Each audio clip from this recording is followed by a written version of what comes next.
you enjoyed this video, I have a whole playlist that looks at famous war films. And if you enjoyed stories as a whole, fiction or non-fiction, make sure to destroy the subscribe button on your way out. I will be posting a wide array of content over the coming year. Thank you so much for stopping by. Have a fantastic rest of your day. I'll talk to you soon.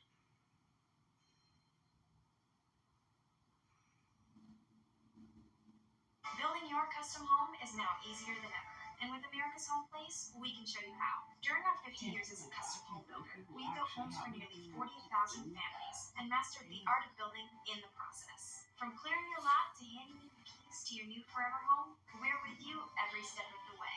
With nearly 50 building centers across 11 states, we're committed to building the home that suits you and your family's needs. We build homes from big... Since the very conception of Western art, human beings have been telling stories about the glory to be won on the battlefield. One of the first heroes of literature, Achilles, uses to himself before facing the Trojans.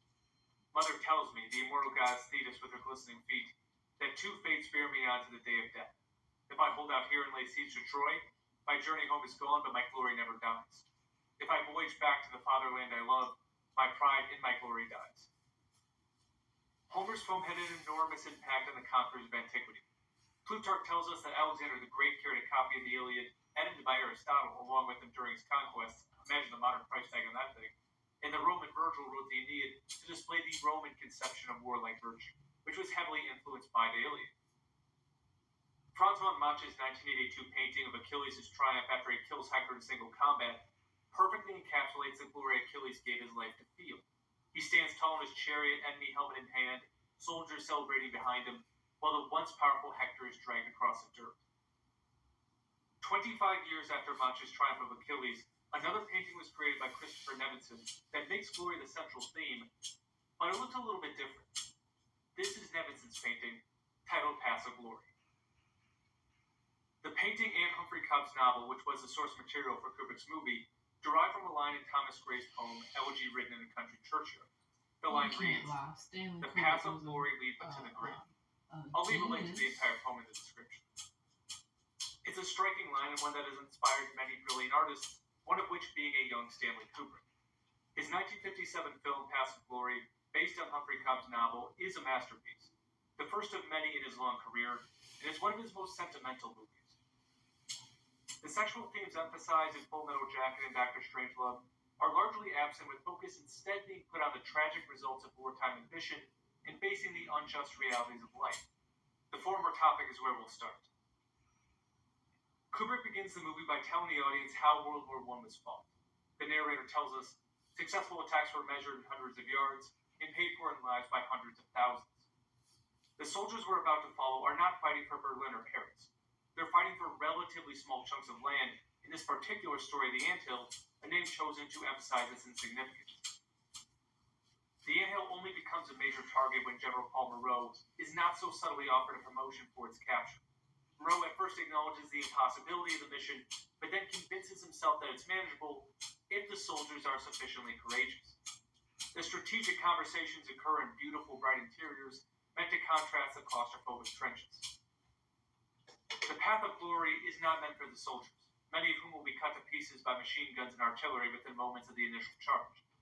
It's the generals, Moreau primarily, that see a path to glory, a path paved with the bodies of fallen men. And if their quote-unquote achievable pursuit fails, blame it on cowardice. Their ambition initiates the entire tragedy. To drive this point home, Kubrick makes sure that when the soldiers look at the anthill, it seems like a continent away. But the generals, on the other hand, use binoculars to observe their prize, and it appears close enough to reach out and grab. Now, the thesis for the first part of the film, which is aimed at the generals, is delivered through a Samuel Johnson quote which Colonel Dax mentions to Moreau. Patriotism is the last refuge of a scoundrel. Johnson isn't saying that patriotism or national pride is bad. He's saying that bad men use it as a mask for their self-interest. Moreau is one of Johnson's scoundrels. He visits the trenches before the bullets begin to fly, and believes this makes him an Alexander-like figure who leads from the front. He even criticizes other generals who don't visit the trenches for being too disconnected from their men. This is pure projection, of course. He awkwardly walks around the trenches, asking French soldiers if they're ready to kill some Germans, and tries to make them believe that the massacre they're about to be forced into is a chance for them to win glory for their nation. Anyone who isn't desperate to die in a mud pit is a disloyal coward who must be banished. Those who make constant accusations of disloyalty tend to be the most disloyal people, and Moreau is no exception. He's willing to blow up his own men because they don't charge the anthill, and decides to arbitrarily execute 3 others for his own miscalculation. When Dax points this out to his superior, he's told that the failure was not a question for officers. Kubrick doesn't run away from the counterpoint, which is, somebody has to make impossible decisions during war. An army can't function without a head, and sometimes those heads make errors, which Brillard concedes to Dax later in the movie. Kubrick uses Moreau to show what a wartime leader should not be. Someone who dehumanizes his men and watches battles from an ivory tower as those of a lower rank die for his personal ambition. Leaders should aim to be like Dax, a man who's burst out of the trenches and can analyze risk and reward without including his own selfish desires as part of the reward. Sadly, armies and governments are more often run by men like Moreau. Unjust leaders bring forth injustice and use patriotism as cover for their ambition. That's what the first half of the movie establishes. The second half focuses on a different question. How should you behave when you're on the wrong end of injustice? And it's this theme that really stuck in my mind the first time I watched Paths of Glory. 3 men are selected to pay for Moreau's idiocy: Arnaud, Paris, and Ferrol. Now, all 3 men are victims of misfortune, but there's another level to the injustice done to Paris. His CEO, Lieutenant Roger, sends him to the kangaroo court because Paris saw the lieutenant accidentally kill a soldier during a recon mission, and dead men tell no tales. Roger was drunk and cowardly the night of the incident. Paris was brave enough to search for Private Lejeune after he went missing. And as a reward, he's made a sacrificial lamb for the reputations of his superiors. It's hard to conceive a more horrendous situation to be in. And you have to admire how the courtroom scene is shot to represent the injustice of the trial. Yeah. The officers, including Dax, give many close-ups and medium close-ups with only themselves in the frame. The men being court-martialed are mostly left isolated in the background, but when they're brought up for questioning, they're never alone in the frame. The court doesn't recognize their value as individuals. After the sham court, we get the famous last meal scene, which took 68 takes for Kubrick to be satisfied.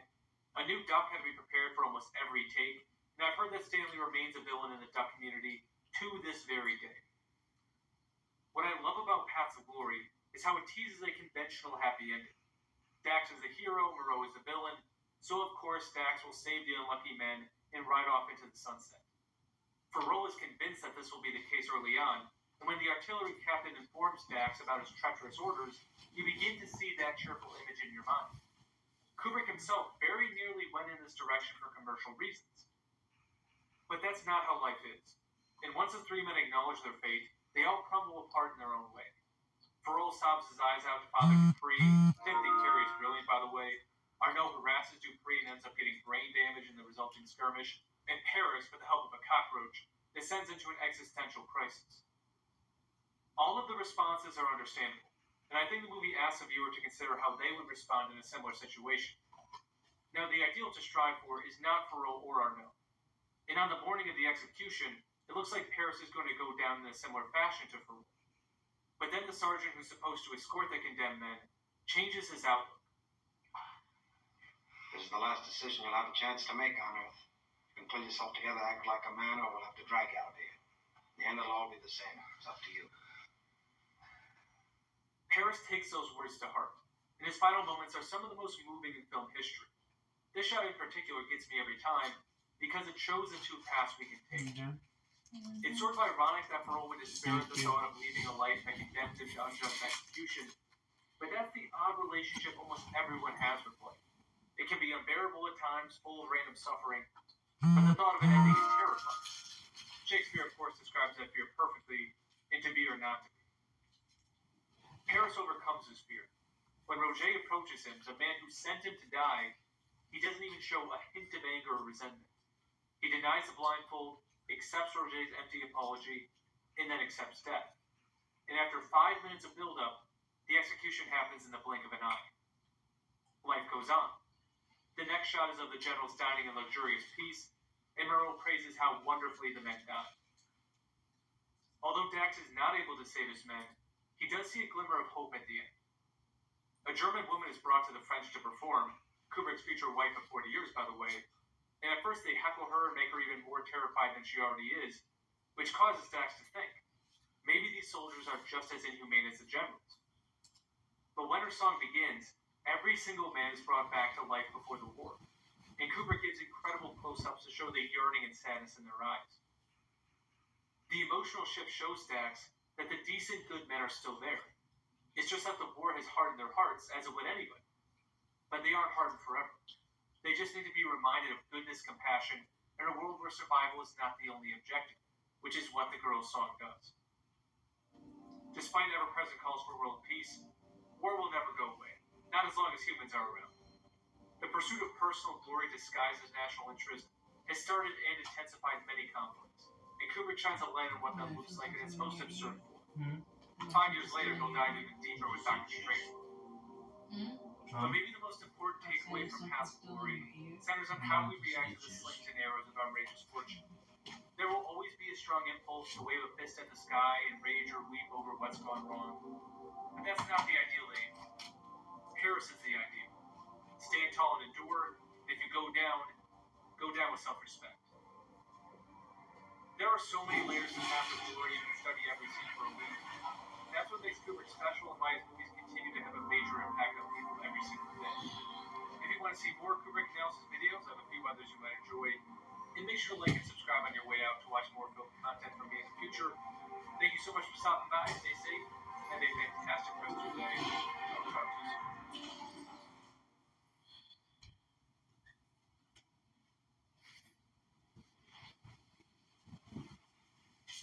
This is Gary Giddens, and I'm here to offer a commentary on Stanley Kubrick's fourth feature film, Paths of Glory, generally regarded as his first masterwork.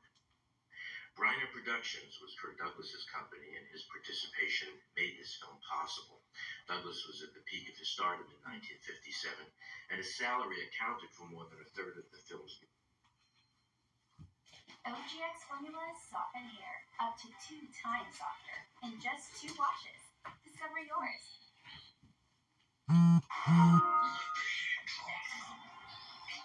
Text Takis to 80160.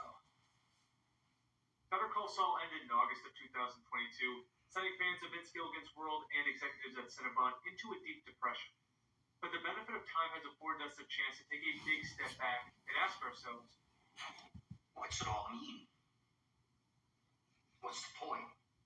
we can begin trying to answer that question in a number of different places. The symbols, the costumes, the greatest quotes, those are all decent options.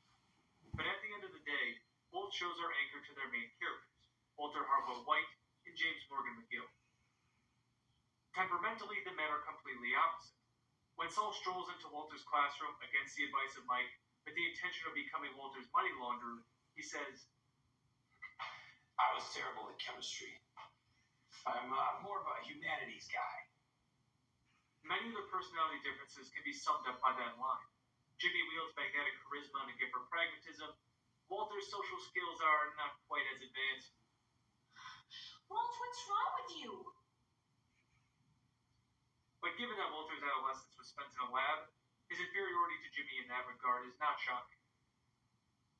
But despite their personality differences, the character arcs of Jimmy and Walter have many parallels, and those parallels configure what I see as the overarching message of the Breaking Bad universe.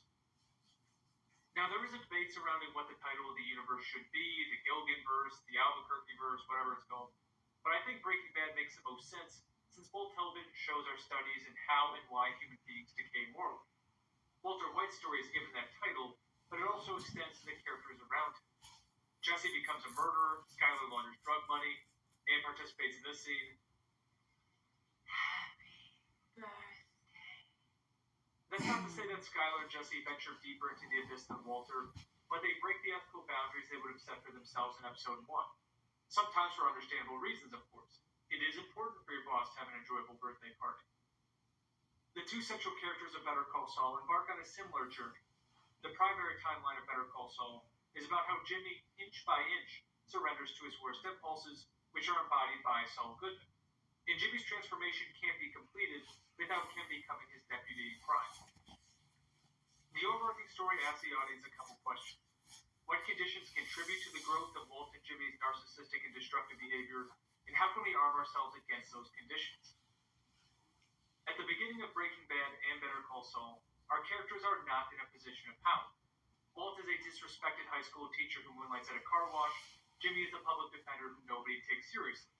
But both men can imagine their ideal self. Jimmy wants to be a wealthy and respected lawyer, mostly to get Chuck's approval, and Walter wants to be like Elliot, his former partner who turned Gray Matter into a multi-billion-dollar corporation. Walter even checks the stock price of Gray Matter every week to feel his distance from Elliot. And this weekly ritual breeds extreme resentment towards Elliot and his wife Gretchen. Walt's cancer diagnosis gives him an excuse to burn that pent-up hatred and resentment, and he uses the resulting energy to become a man who's capable of doing badass stuff like this. Sorry, wrong clip.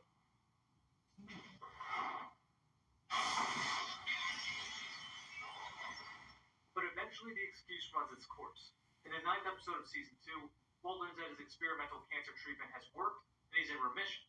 When this happens, Walt must make a choice about his identity.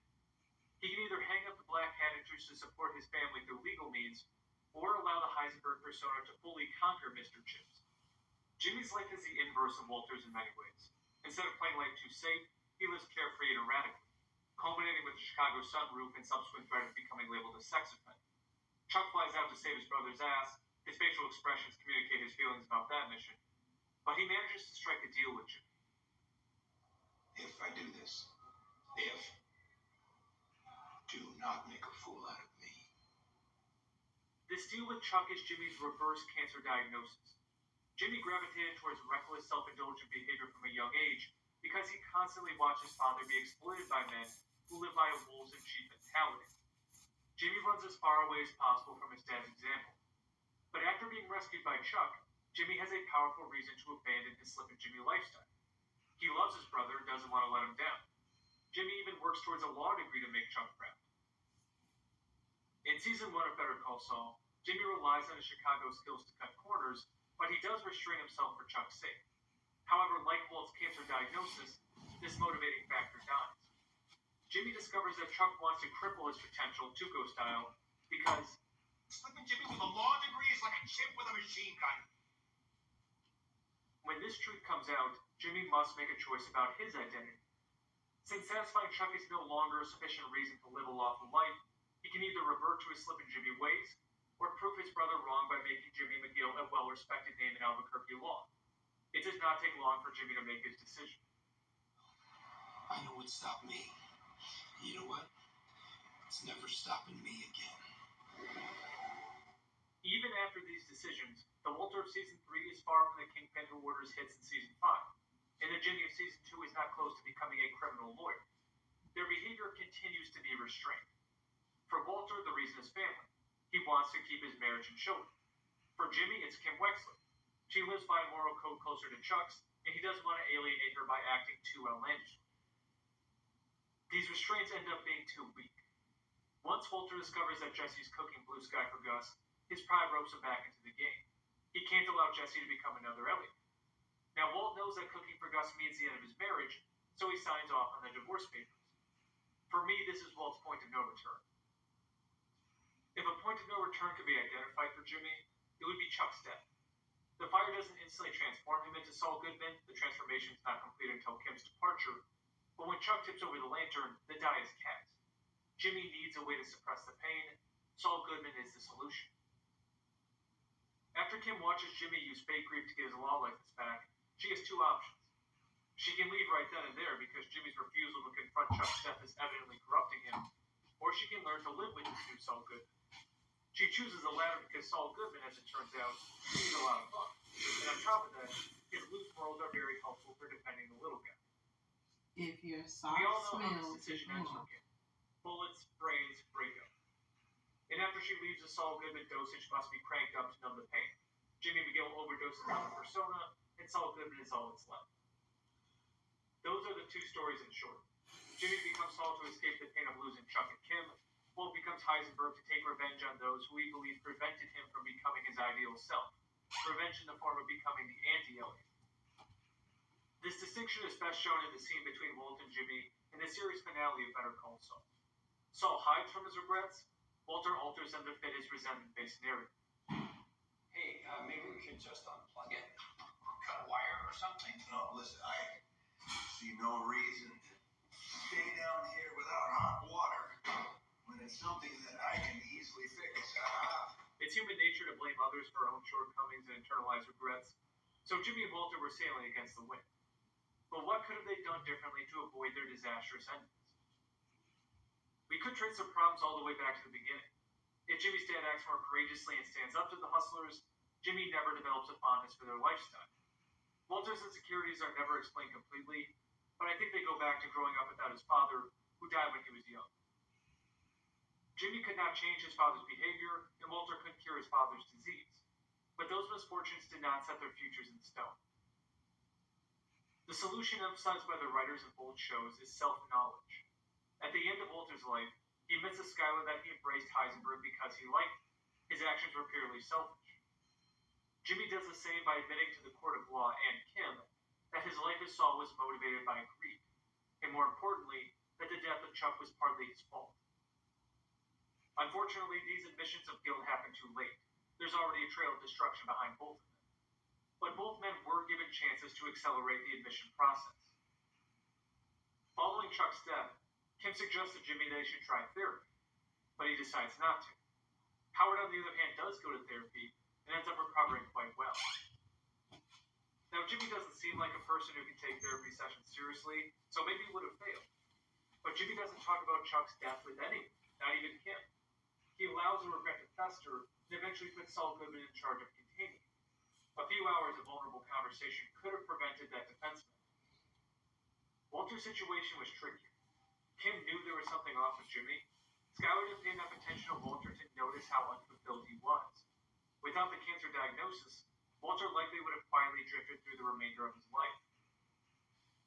He could have been more open about his frustration, and maybe that would have helped. But there was a separate force presented in Breaking Bad that had the potential to resist the Heisenberg impulse. When Walter learns that Crazy 8 took a piece of broken plate and was plotting to kill him, he writes down the reasons for killing him and not killing him. The rationale in favor of killing him is pretty strong. He'll kill you and your family. But the opposite side of the list is more interesting. He puts down that it's the moral thing to do, Judeo-Christian principles, and that he's not a killer. As Walter continues down the road to Kingpin status, a sense that he wronged a higher power follows him, which is represented by the teddy bear eye. There's no evidence that Walter ever had a solid belief in something greater than himself. Those are just the moral assumptions of his culture, so this feeling is not strong enough to prevent Walter from pursuing his empire. It just lingers in the back of his mind. Family is a powerful consideration for Jimmy and Walter, as it would be for almost everyone. But there's value in having constraints disassociated from other humans and material well-being, because both things can vanish rather quickly, as Walt and Jimmy find out.